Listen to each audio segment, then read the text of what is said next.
প্রিয় শিক্ষার্থীবৃন্দ, রসায়ন প্রথম পত্রের অনলাইন ক্লাসে তোমাদেরকে স্বাগত জানাচ্ছি। আশা করি তোমরা সকলেই ভালো আছো। শিক্ষার্থীবৃন্দ, শুরুতেই তোমরা কতগুলো ছবি দেখতে পাচ্ছ। ছবির বিষয়গুলো তোমাদের কাছে খুবই পরিচিত। প্রথমে দেখতে পাচ্ছ খাবার লবণ। বাসাবাড়িতে বা হোটেলে এই ধরনের বোতলে লবণ সার্ভ করা হয়। তারপর চিনি, পেন্সিল, গ্রাফাইটের তৈরি, হীরক, সমুদ্রের পানির অংশবিশেষ, ধাতব পদার্থের তৈরি একগুচ্ছ শিকল। এরপরে দেখতে পাচ্ছ বায়ুর বিভিন্ন উপাদানসমূহ বিক্ষিপ্ত অবস্থায় বিরাজমান রয়েছে। তো শিক্ষার্থীবৃন্দ, ছবিতে প্রদর্শিত পদার্থগুলোর অণুর গঠন প্রকৃতি কিন্তু একরকম নয়। এর কারণ হচ্ছে কোন একটি পদার্থের অণুর গঠন প্রকৃতি নির্ভর করে সেই অণুটি যে সকল পরমাণুর সমন্বয়ে গঠিত তাদের যোজ্যতা স্তরের ইলেকট্রন সংখ্যার উপর। কারণ পরমাণু যোজ্যতা স্তরের ইলেকট্রন ত্যাগ, গ্রহণ বা শেয়ারের মাধ্যমে বিভিন্ন ধরনের রাসায়নিক বন্ধন সৃষ্টি করে এবং এই রাসায়নিক বন্ধন সৃষ্টি হওয়ার মাধ্যমেই অণুতে পরিণত হয়। তাহলে শিক্ষার্থীবৃন্দ, আমাদের আজকের আলোচনার বিষয় হচ্ছে রাসায়নিক বন্ধন। তাহলে আমরা একটু জেনে নেই রাসায়নিক বন্ধন কি। রাসায়নিক বন্ধন হচ্ছে পরমাণুর যোজ্যতা স্তরের ইলেকট্রন ত্যাগ, গ্রহণ অথবা শেয়ারের মাধ্যমে তাদের নিকটস্থ নিষ্ক্রিয় গ্যাসের অনুরূপ অধিক স্থিতিশীল ইলেকট্রন বিন্যাস লাভ করে অণু গঠন করাকেই রাসায়নিক বন্ধন বলা হয়। সকল পরমাণুর নিষ্ক্রিয় গ্যাসের কাঠামো অর্জন করতে চায় এবং সেক্ষেত্রে পরমাণু তার যোজ্যতা স্তরের ইলেকট্রন ত্যাগ, গ্রহণ বা শেয়ার করে কখনো ডুপ্লেট বা কখনো অষ্টক কাঠামো অর্জন করে।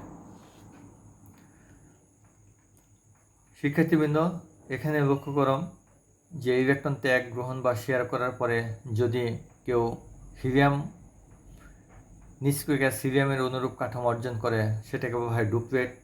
এছাড়াও অন্যান্য নিষ্ক্রিয় গ্যাসের যোজ্যতা স্তরে থাকে 8টি ইলেকট্রন। 8টি ইলেকট্রন এর কাঠামো যদি কেউ অর্জন করে তাহলে সেটাকে বলা হয় অষ্টক। চিত্রে দেখতে পাচ্ছ যোজনী ইলেকট্রন। যোজনী ইলেকট্রন বলতে কোনো পরমাণুর যোজ্যতা স্তরের যে ইলেকট্রন সেটাকে যোজনী ইলেকট্রন বলা হয়। এখানে প্রথম এবং দ্বিতীয় পর্যায়ের মৌলসমূহের যোজনী ইলেকট্রন দেখানো হয়েছে। যোজ্যতা স্তরে সাধারণত দুই ধরনের ইলেকট্রন থাকে, জোড় ইলেকট্রন থাকে আবার বেজোড় ইলেকট্রন থাকে। যোজ্যতা স্তরে যে ইলেকট্রনগুলো জোড় থাকে সেগুলোকে বলা হয় নিঃসঙ্গ জোড়, আর যেগুলো বেজোড় থাকে সেগুলোকে বলা হয় বন্ধন যুগল। এই ইলেকট্রনগুলোই প্রধানত শেয়ারে অংশগ্রহণ করে থাকে। আবার পরমাণুর যোজ্যতা ইলেকট্রন সংশ্লিষ্ট পরমাণুর গ্রুপও নির্দেশ করে। তোমরা দেখতে পাচ্ছ 1 নং গ্রুপে যেগুলো আছে তাদের একটি করে ইলেকট্রন রয়েছে, যোজনী ইলেকট্রন। তারপরে 2 নং গ্রুপে যারা আছে সেখানে 2টি ইলেকট্রন রয়েছে এবং অন্যান্য গ্রুপের ক্ষেত্রেও তাদের যোজ্যতা স্তরের ইলেকট্রন গ্রুপকে নির্দেশ করেছে। তো শিক্ষার্থীবৃন্দ, এখানে দেখতে পাচ্ছ একটি পরিবারের ছবি দেখতে পাচ্ছ। পারিবারিক বন্ধন যত মজবুত হয় বা দৃঢ় হয় সেই পরিবারের সুখ শান্তি তত বেশি থাকে। বন্ধুত্বের বন্ধন, 2টি বাচ্চা গলাগলি ধরে হেঁটে যাচ্ছে, এতে বন্ধুত্বের বন্ধন প্রকাশ পাচ্ছে। 2টি পোষা প্রাণী তাদের সৌহার্দ্যপূর্ণ বন্ধুত্ব স্থাপন করেছে এই বন্ডিংয়ের মাধ্যমে। ঠিক একইভাবে রাসায়নিক বন্ধনেরও বিভিন্ন প্রকার রয়েছে। যেমন 1 নম্বর হচ্ছে আয়নিক বন্ধন, 2 হচ্ছে সমজীবী বন্ধন, 3 সন্নিবেশ বন্ধন, 4 ধাতব বন্ধন, 5 হচ্ছে হাইড্রোজেন বন্ধন, 6 হচ্ছে ভ্যান ডের ওয়ালস বন্ধন। তো আজকের আলোচনায় আমরা প্রথম 3টি বন্ধন নিয়ে আলোচনা করব। আমরা এখন ধারাবাহিকভাবে এই 3টি বন্ধন আলোচনা শুরু করব। প্রথমে আসে আয়নিক বন্ধন। আয়নিক বন্ধন হয়ে থাকে ধাতু এবং অধাতব পরমাণুর মধ্যে। এক্ষেত্রে ধাতব পরমাণু ইলেকট্রন ত্যাগ করবে, ত্যাগ করে সে ক্যাটায়নে রূপান্তরিত হবে। ধাতুর ত্যাগকৃত ইলেকট্রন অধাতব পরমাণু গ্রহণ করবে, করে ঋণাত্মক আয়ন অর্থাৎ অ্যানায়নে রূপান্তরিত হবে। এভাবে সৃষ্ট ক্যাটায়ন এবং অ্যানায়ন পরস্পরের সান্নিধ্যে আসলে তাদের মধ্যে যে স্থির বিদ্যুৎ আকর্ষণের সৃষ্টি হয় সেই আকর্ষণ শক্তিকে বলা হয় আয়নিক বন্ধন। তোমরা লক্ষ্য করো, এখানে সোডিয়াম তার যোজ্যতা স্তরের একটি ইলেকট্রন ক্লোরিন পরমাণুকে দান করতেছে। এবং দান করার পরে দেখা যাচ্ছে সোডিয়াম ক্যাটায়নে রূপান্তরিত হয়েছে, ক্লোরিন গ্রহণ করে ক্লোরাইড অ্যানায়নে রূপান্তরিত হয়েছে। তবে এইভাবে দুটি বিপরীতধর্মী আয়ন এর মধ্যে যে স্থির বিদ্যুৎ আকর্ষণের ফলে পরস্পরের সাথে যুক্ত হয়ে সোডিয়াম ক্লোরাইড অণুটি গঠিত হয়েছে, সেই আকর্ষণ শক্তিটাই হচ্ছে আয়নিক বন্ধন। এখানে তোমরা পাশে সোডিয়াম ক্লোরাইডের ক্যালাস গঠন দেখতে পাচ্ছ। প্রধানত ধাতুর মধ্যে 1A, 2A, 3A এর ধাতব মৌলগুলো এবং সকল বি উপগ্রুপ, আর অধাতুর মধ্যে 6, 5, 6, 7 এর অধাতব মৌলগুলো বিশেষ করে অক্সিজেন এবং হ্যালোজেন আয়নিক যৌগ গঠন করে থাকে। এখানে লক্ষ্য করো সোডিয়ামের অরবিটের মাধ্যমে, কোন অরবিটে কয়টি ইলেকট্রন থাকে সেই অরবিটের মাধ্যমে সোডিয়ামের যোজ্যতা ইলেকট্রন বোঝানো হয়েছে। তৃতীয় শক্তি স্তরে একটি মাত্র যোজন ইলেকট্রন রয়েছে। আর ক্লোরিন পরমাণুতে দেখা যাচ্ছে যে যোজ্যতা স্তরে 3টি জোড় এবং একটি বেজোড় ইলেকট্রন রয়েছে। তবে ক্লোরিন পরমাণুতে 7টি যোজন ইলেকট্রন রয়েছে। সোডিয়ামের যোজন ইলেকট্রন সে দান করেছে ক্লোরিনকে, করার কারণে সোডিয়াম ক্যাটায়নে রূপান্তরিত হয়েছে এবং ক্লোরিন পরমাণু সোডিয়ামের দানকৃত ইলেকট্রনটি গ্রহণ করে ক্লোরাইড অ্যানায়নে রূপান্তরিত হয়েছে। এভাবে দুটি বিপরীতধর্মী আয়ন সৃষ্টি হয়েছে এবং এই দুইটা বিপরীতধর্মী আয়নের মধ্যে যে আকর্ষণ, সে আকর্ষণের মাধ্যমেই আয়নিক বন্ধন গঠিত হয়েছে। এখানে বন্ধন অলরেডি তৈরি হয়ে গেছে। তো শিক্ষার্থীবৃন্দ, এবার আমরা আরও কয়েকটি উদাহরণ দেখব আয়নিক বন্ধনের। তোমরা এখানে লক্ষ্য করো যে ক্যালসিয়াম ফ্লোরাইড, ক্যালসিয়াম পরমাণুতে যোজ্যতা স্তরে 2টি ইলেকট্রন রয়েছে, ফ্লোরিন পরমাণুতে 7টি ইলেকট্রন রয়েছে। কাজে ক্যালসিয়ামের 2টি ইলেকট্রন, 2টি ফ্লোরিন পরমাণু প্রত্যেকে একটি করে গ্রহণ করে ক্লোরাইড আয়নে পরিণত হয়েছে এবং ক্যালসিয়াম ক্যাটায়নে রূপান্তরিত হয়েছে। এভাবে একটি ক্যালসিয়াম ক্যাটায়ন 2টি ফ্লোরাইড আয়নের সাথে যুক্ত হয়ে ক্যালসিয়াম ফ্লোরাইড আয়নিক যৌগ গঠিত হয়েছে। ঠিক একইভাবে অ্যালুমিনিয়াম পরমাণুতে 3টি যোজ্যতা ইলেকট্রন রয়েছে, অক্সিজেন পরমাণুতে রয়েছে 6টি। কাজেই অ্যালুমিনিয়াম 3টি দান করতে পারে, অক্সিজেন 2টি গ্রহণ করতে পারে। তাহলে 2টি অ্যালুমিনিয়াম পরমাণুর 6টি ইলেকট্রন এর মধ্যে 3টি অক্সিজেন পরমাণুর প্রত্যেকে 2টি করে ইলেকট্রন গ্রহণ করে 3টি অক্সাইড আয়নে পরিণত হয়েছে এবং অ্যালুমিনিয়াম 2টি অ্যালুমিনিয়াম ক্যাটায়নে রূপান্তরিত হয়েছে। এভাবে 2টি অ্যালুমিনিয়াম ক্যাটায়ন 3টি অক্সাইড আয়নের সাথে যুক্ত হয়ে অ্যালুমিনিয়াম অক্সাইড নামক আয়নিক যৌগ গঠিত হয়েছে। এরপর দেখো ক্যালসিয়াম ক্লোরাইড, ক্যালসিয়ামের যোজ্যতা স্তরে 2টি ইলেকট্রন রয়েছে, সেই 2টি ইলেকট্রন 2টি ক্লোরিন পরমাণু গ্রহণ করেছে, গ্রহণ করে 2টি ক্লোরাইড আয়নে পরিণত হয়েছে এবং ক্যালসিয়াম ক্যাটায়ন 2টি ক্লোরাইড আয়নের সাথে যুক্ত হয়ে ক্যালসিয়াম ক্লোরাইড আয়নিক যৌগ গঠন করেছে। তো শিক্ষার্থীবৃন্দ, এরপরে আমরা আসি সমযোজী বন্ধন। সমযোজী বন্ধন সাধারণত একই বা দুটি ভিন্ন অধাতব পরমাণুর মধ্যে সমযোজী বন্ধন হয় এবং সমযোজী বন্ধন হয় পরমাণুর যোজ্যতা স্তরের ইলেকট্রন শেয়ারের মাধ্যমে, যে ইলেকট্রনগুলো অযুগ্ম অবস্থায় থাকে। এখানে দেখতে পাচ্ছ যে হাইড্রোজেন পরমাণুতে একটি অযুগ্ম ইলেকট্রন রয়েছে এবং সেই হাইড্রোজেন পরমাণুর 2টি অযুগ্ম ইলেকট্রন পরস্পরের সাথে শেয়ার করে হিলিয়াম পরমাণুর গঠন লাভ করেছে এবং এভাবে একজোড়া ইলেকট্রন শেয়ার হওয়ার কারণে হাইড্রোজেনের মধ্যে একটি একক সমযোজী বন্ধন তৈরি হয়ে হাইড্রোজেন অণুটি গঠিত হয়েছে। এবার আরেকটি উদাহরণ দেখো, ব্রোমিন পরমাণুতে দেখা যাচ্ছে যোজ্যতা স্তরে 3টি জোড় এবং একটি বেজোড় ইলেকট্রন রয়েছে। তাহলে 2টি ব্রোমিন পরমাণুর প্রত্যেকে একটি করে ইলেকট্রন শেয়ার করে উভয়ের মধ্যে একজোড় ইলেকট্রন শেয়ার হয়ে ব্রোমিন অণুটি একক বন্ধনের মাধ্যমে গঠিত হয়েছে। এরপর আমরা দেখি সমযোজী বন্ধনের শ্রেণীবিভাগ। তাহলে ইলেকট্রন শেয়ার করার সংখ্যার উপর ভিত্তি করে সমযোজী বন্ধনকে আবার 3 ভাগে ভাগ করা হয়েছে: একক বন্ধন, দ্বিবন্ধন এবং ত্রিবন্ধন। এখানে লক্ষ্য করো যে হাইড্রোজেন এর একটি ইলেকট্রন রয়েছে যোজ্যতা স্তরে, অক্সিজেন পরমাণুতে যোজ্যতা স্তরে 2টি জোড় এবং 2টি বেজোড় ইলেকট্রন রয়েছে। কাজেই অক্সিজেন পরমাণু শেয়ার করার মতো ইলেকট্রন আছে 2টি, কাজেই 2টি হাইড্রোজেন পরমাণুর 2টি অযুগ্ম ইলেকট্রন একটি অক্সিজেন পরমাণুর 2টি অযুগ্ম ইলেকট্রনের সাথে শেয়ার করছে। দেখো কিভাবে শেয়ার হচ্ছে। তাহলে এখানে একটা জোড়, এখানে একটা জোড়, তাহলে এই জোড়ের মাধ্যমে একটি একক সমজীবী বন্ধন এবং এখানেও একটি একক সমজীবী বন্ধন, অর্থাৎ দুটি বন্ধনের মাধ্যমে এখানে পানির অণুটি গঠিত হয়েছে। এরপরে দেখো কার্বন। কার্বন পরমাণুতে 4টি বেজোর ইলেকট্রন রয়েছে।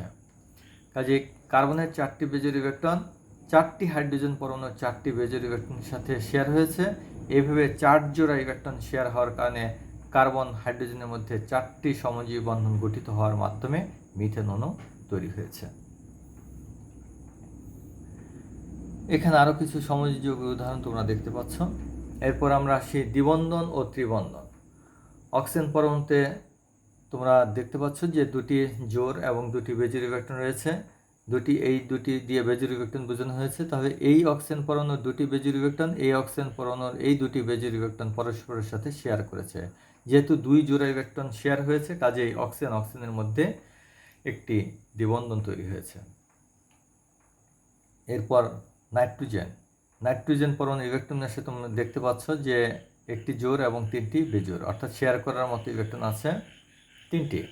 কাজে এই একটি নাইট্রোজেন পরমাণুর 3টি বেজোড় ইলেকট্রন অপর নাইট্রোজেন পরমাণুর 3টি বেজোড় ইলেকট্রনের সাথে শেয়ার হয়েছে। শেয়ার হয়ে 3টি সমযোজী বন্ধনের মাধ্যমে নাইট্রোজেন বন্ধনে আবদ্ধ হয়ে নাইট্রোজেন অণুটি গঠন করেছে। শিক্ষার্থীবৃন্দ, এ পর্যায়ে তোমরা কতগুলো অরবিটালের ছবি দেখতে পাচ্ছ। গোলক আকৃতির এস অরবিটাল, ডাম্বেল আকৃতির পি অরবিটালের ছবি দেখতে পাচ্ছ। তাহলে এই অরবিটালের অধিক্রমণের মাত্রার উপর ভিত্তি করে আবার সমজীবী বন্ধন 2 রকমের হয়ে থাকে। এক হচ্ছে সিগমা বন্ধন, 2 হচ্ছে পাই বন্ধন। যদি কখনো এরকম হয় যে অণু গঠন প্রক্রিয়ার সময় একই অক্ষে অবস্থানরত যে কোনো দুটি যোজনী অরবিটালের মুখোমুখি অতিক্রমণ ঘটে, তাহলে সেই ক্ষেত্রে সৃষ্ট বন্ধনের নাম হয় সিগমা বন্ধন। আর পাই বন্ধন হয় সিগমা বন্ধন সৃষ্টি হওয়ার পরে সমান্তরালে অবস্থানরত দুটি পি অরবিটালের পার্শ্ব অতিক্রমণের ফলে সৃষ্ট বন্ধনকে বলা হয় পাই বন্ধন। তোমরা ছবিতে লক্ষ্য করো যে দুটি গোলকাকৃতির এস অরবিটালের মধ্যে মুখোমুখি অতিক্রমণ হয়ে সিগমা বন্ধন তৈরি হয়েছে। হাইড্রোজেন অণুতে দুটি এস অরবিটালের মধ্যে এইভাবে অতিক্রমণ হয়ে সিগমা বন্ধনের মাধ্যমে হাইড্রোজেন অণুটি গঠিত হয়েছে। এরপর দেখো একটি এস এবং পি অরবিটালের মধ্যে মুখোমুখি অতিক্রমণ। হাইড্রোজেন ফ্লোরাইড অণুতে একটি এস, হাইড্রোজেনের এস এবং ফ্লোরিনের পি অরবিটালের মধ্যে এরকম মুখোমুখি অতিক্রমণের ফলে সমযোজী সিগমা বন্ধন গঠিত হয়। এরপর দেখতে পাচ্ছ যে পি অরবিটালের মধ্যে মুখোমুখি অতিক্রমণ। তাহলে ফ্লোরিন অণুতে এভাবে একই অক্ষে দুটি পি অরবিটালের মধ্যে মুখোমুখি অতিক্রমণের ফলে একক সমযোজী সিগমা বন্ধন গঠিত হওয়ার মাধ্যমে ফ্লোরিন অণুটি গঠিত হয়। এরপর দেখো যে একই অক্ষে অর্থাৎ সিগমা বন্ধন আবদ্ধ দুটি পি অরবিটাল সমান্তরালে আছে এবং তাদের মধ্যে এইভাবে পার্শ্ব অতিক্রমণ যদি ঘটে, তাহলে সেই ক্ষেত্রে পাই বন্ধন তৈরি হয়। পাই বন্ধন কখনোই তাহলে স্বতন্ত্রভাবে হতে পারে না। সিগমা বন্ধন তৈরি হওয়ার পরে সম্ভব হলে 1 বা 2টি পাই বন্ধন হতে পারে।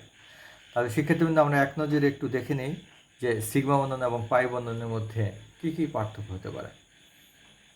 তাহলে তোমরা যেটা দেখবে যে দুটি পারমাণবিক যোজনী অরবিটালের মুখোমুখি অতিক্রমণের ফলে সৃষ্ট বন্ধনের নামই হচ্ছে সিগমা বন্ধন। আর পাই বন্ধন হচ্ছে যে দুটি পারমাণবিক যোজনী অরবিটালের পাশাপাশি অতিক্রমণের ফলে সৃষ্ট বন্ধনকে বলা হচ্ছে পাই বন্ধন। সিগমা বন্ধনের ক্ষেত্রে যেহেতু অরবিটালদ্বয়ের মধ্যে মুখোমুখি অতিক্রমণ ঘটে, এই জন্য অতিক্রমণ অঞ্চলে ইলেকট্রন বেগের ঘনত্ব বেশি থাকে, এই জন্য সিগমা বন্ধন হচ্ছে শক্তিশালী বন্ধন। আর পাই বন্ধনের ক্ষেত্রে যেহেতু পার্শ্ব অতিক্রমণ ঘটে, এই জন্য অতিক্রমণ অঞ্চলে ইলেকট্রন বেগের ঘনত্ব কম থাকে, এই জন্য পাই বন্ধন হচ্ছে অপেক্ষাকৃত দুর্বল প্রকৃতির বন্ধন। সব একক সমজীবী বন্ধনই মূলত সিগমা বন্ধন। দ্বিবন্ধন এবং ত্রিবন্ধনে সিগমা বন্ধনের সাথে যথাক্রমে একটি বা দুটি পাই বন্ধন থাকে। একক সিগমা বন্ধনের অক্ষ বরাবর মুক্ত আবর্তন সম্ভব। দ্বিবন্ধনযুক্ত যৌগের অণুর অক্ষ বরাবর কখনোই মুক্ত আবর্তন সম্ভব নয়। তো শিক্ষার্থীবৃন্দ, এবার আমরা আসি সন্নিবেশ বন্ধন। সন্নিবেশ বন্ধন অধাতুর মধ্যে ধাতু অধাতুর মধ্যে সন্নিবেশ বন্ধন হতে পারে। এক্ষেত্রে অণু গঠনের সময় অবশ্যই একটি পরমাণু বন্ধন সৃষ্টির জন্য প্রয়োজনীয় ইলেকট্রন যুগল প্রদান করে এবং অপর পরমাণু কোনো ইলেকট্রন না দিয়েই তা সরবরাহকারী পরমাণুর সাথে সমানভাবে শেয়ারে অংশ নিয়ে যে বন্ধন সৃষ্টি করে তাকেই সন্নিবেশ বন্ধন বলা হয়ে থাকে। তো সন্নিবেশ বন্ধন সৃষ্টির কিছু শর্ত রয়েছে, তোমরা এক নজরে দেখে নাও। যে দুটি পরমাণুর মধ্যে দাতা পরমাণুটির যোজ্যতা কক্ষে অবশ্যই একটি নিঃসঙ্গ ইলেকট্রন যুগল থাকতে হবে। 2 হচ্ছে ওই ইলেকট্রন জোড়কে গ্রহণ করার জন্য গ্রহীতা পরমাণুর বহিস্থ কক্ষে অন্তত একটি ফাঁকা অরবিটাল থাকা প্রয়োজন। 3 হচ্ছে দাতা পরমাণুর ইলেকট্রন জোড় গ্রহীতা পরমাণুতে সম্পূর্ণরূপে স্থানান্তরিত হবে না, বরং দাতা ও গ্রহীতা উভয় পরমাণুই ওই ইলেকট্রন জোড়কে ব্যবহার করবে। তবে আমরা এক উদাহরণের মাধ্যমে বোঝার চেষ্টা করি। এখানে লক্ষ্য করো যে অ্যামোনিয়াম অণুর গঠনে যেটা দেখা যাচ্ছে যে অ্যামোনিয়াম অণুর গঠন প্রক্রিয়ায় অ্যামোনিয়া অণুতে নাইট্রোজেন পরমাণুতে একজোড়া মুক্ত ইলেকট্রন রয়েছে, সেই মুক্ত ইলেকট্রন H+ আয়নকে দান করেছে। এক্ষেত্রে নাইট্রোজেন হচ্ছে দাতা পরমাণু, H+ হচ্ছে গ্রহীতা।